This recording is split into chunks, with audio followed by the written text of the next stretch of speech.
Tonight, Democrats are showing exactly what subpoena power looks like. A vote to force Attorney General Barr to hand over the entire Mueller report and supporting evidence Mueller gathered.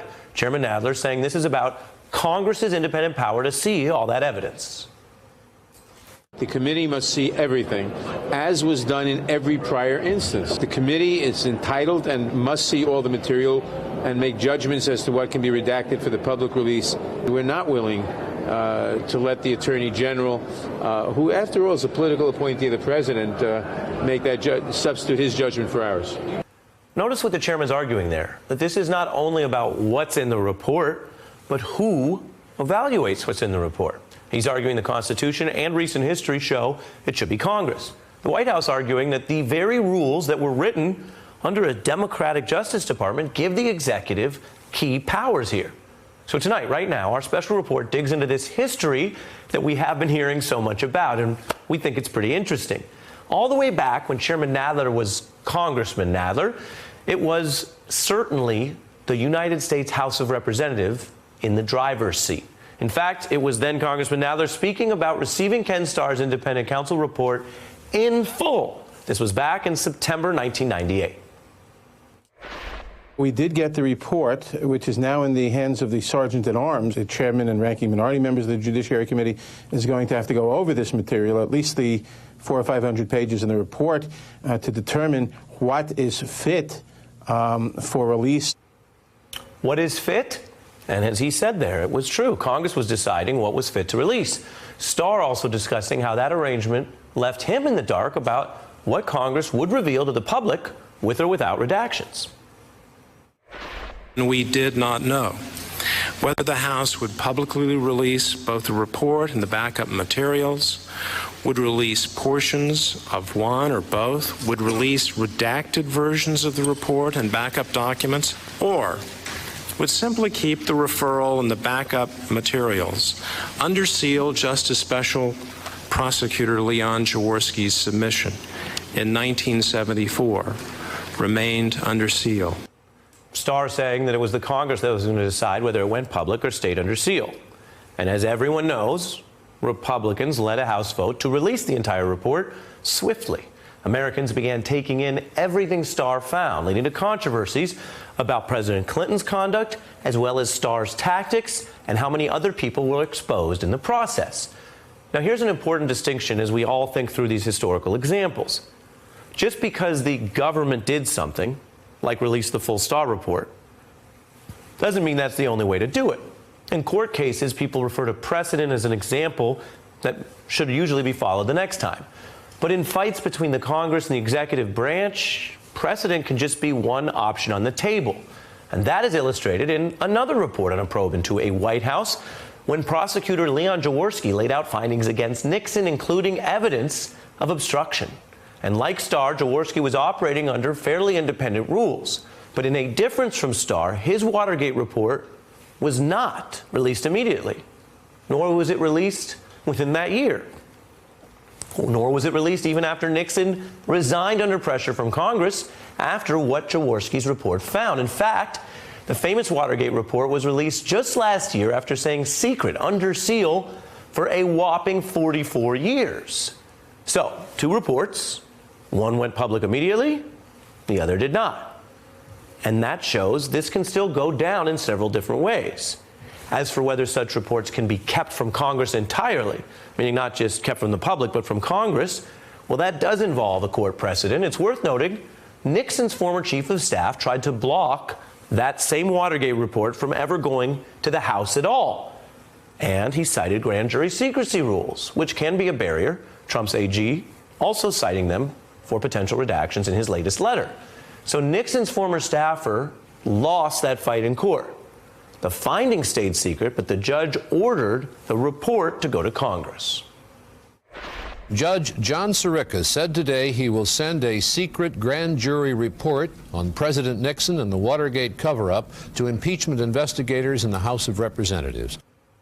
And when you dig through this history and some of the coverage at the time, you may hear another echo, because while many remember that the grand jury did name President Nixon an unindicted co-conspirator, the prosecutor's report, you can think of that as Mueller, provided information about Nixon for Congress to consider, but not in an accusatory way.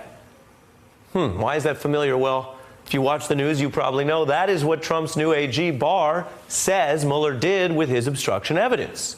Now, you could decide for yourself if the coverage at that time has kind of an eerily similar echo to what Barr says Mueller just did. The judge described the report as a compilation of information and said it contained no formal charges, was not accusatory, but said it is obligatory that the information on the president be given to the Judiciary Committee. The judge ruling that when the House Judiciary Committee gets information on the president, it's Congress that deals with it. Now, as for the secrecy on the grand jury part, the judge ruled Congress could see it because the grand jury had ended its work, writing there's no need to protect grand jury deliberations to safeguard unaccused or innocent persons with secrecy. The ruling also shows how words matter, because even when a president might use them to try to have it both ways, something that Nixon and Trump have been accused of, it was Nixon's former chief of staff who sued to block the report, while President Nixon seemed to try to stay above the fray. And the judge found that also hurt President Nixon, noting, quote, "The person on whom the report focuses, the president, has not objected to its release to this House committee." They say be careful what you wish for. Well, also be careful what you might bluff for. Because while Bill Barr talks about redacting many parts of this Mueller report, Trump claims he supports it all coming out. Does the public have a right to see the Mueller report? I don't mind. Let it come out. Let people see it. Let it come out. If there is a court battle over the redacted parts of this Mueller report, the quote you just heard could end up in court. Now, in the Watergate example, you had basically a big fight over what Congress saw without it going public. There are other examples that went wider. There was an independent counsel named Walsh who was in the Iran-Contra case. And he said that when a court ruled on the Iran-Contra affair, that is important to go to the public. Where any attorney general is advising the president and feels a protective sense toward him, it's difficult for that person to turn around and be the prosecutorial officer. Again, you can put your history hat on. What you would be hearing there is someone in the Mueller position criticizing someone in the Barr position, and that's what Chairman Nadler and others have been saying today. So what if, take it all together, there is a court battle? Well, remember, the White House does have an argument here, as we've pointed out on this show, that Mueller is operating under different rules than the prosecutors you saw. But Congress has an argument that whatever those little rules are, which, by the way, can change under any Justice Department, the constitutional issues come in play. It was ultimately those issues, transparency, congressional accountability for potentially criminal presidential acts, that animated the famous ruling on the Nixon tapes subpoena, which only took 3 months to reach this resolution. Good morning. The Supreme Court has just ruled on the tapes controversy, and here's Carl Stern, who has that ruling. It is a unanimous decision, Doug, 8-0. Justice Rehnquist took no part in the decision ordering the President of the United States to turn over the tapes. Turn over the tapes. I mentioned the distinctions about precedent. No one's saying that is apples to apples. Those were tapes, not a congressional desired report.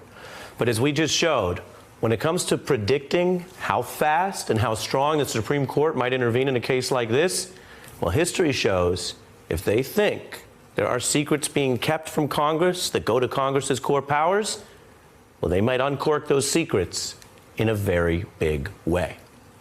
Hey, I'm Ari Melber from MSNBC. You can see more of our videos right here, or better yet, subscribe to our YouTube channel below. You could have been anywhere in the world, but you're here with us, and we appreciate that.